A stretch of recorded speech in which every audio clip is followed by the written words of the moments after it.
माननीय मुख्यमंत्री महोदयांनी अशाच पद्धतीने अर्थसंकल्प कसा वाचावा हे अतिशय सुंदर अशा प्रकारची एक पुस्तिका त्यांनी प्रकाशित केली, स्वतः लिहिली।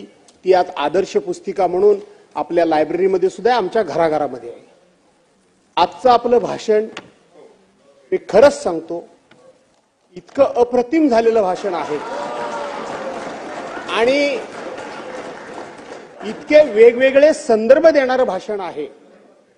माझी विनंती अशी आहे की आपलं हे भाषण पुस्तक रूपानं जर प्रसिद्ध झालं आणि त्याची कॉपीज तुम्ही जर आम्हाला दिल्यात, भले अशा द्या किंवा विकत द्या, मध्यंतरीचा थोडासा राजकीय पार्ट त्यातनं वगळता आला तर वगळा, परंतु इतके उत्कृष्ट रेफरन्सेस असलेले एका एका घटनेची उत्तम प्रकारची माहिती आम्ही आमच्या पद्धतीने वाचण्याचा प्रयत्न केला, अनेकांनी भाषणं केली, पण असे इतके उत्तम रेफरन्स जे आले पहिल्या क्षणापासून मी बसलो होतो। आणि म्हणून अध्यक्ष महोदय माझी विनंती आहे की हे आपल्या विधिमंडळाच्या वतीनं माननीय मुख्यमंत्री महोदयांचं भाषण आपण जर पुस्तक रूपानं प्रकाशित केलं तर चांगलं होईल।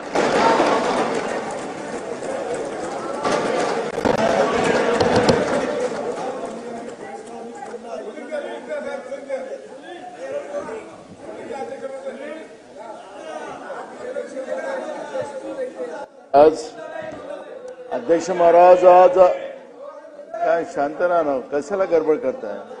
अध्यक्ष महाराज भास्करराव जाधव साहेबांनी माननीय मुख्यमंत्रींचं जे भाषण इथं झालेलं आहे त्यांचं भाषण चांगलं झालेलं आहे आणि राजकीय मुद्दे वगळावे असं त्यांनी सल्ला दिला, पण त्यांनी या निमित्तानं मोठं पण दाखवलं। शेवटचा वेळ आहे, आताही संधी बिघडली नाही, ती खुर्ची खाली आहे।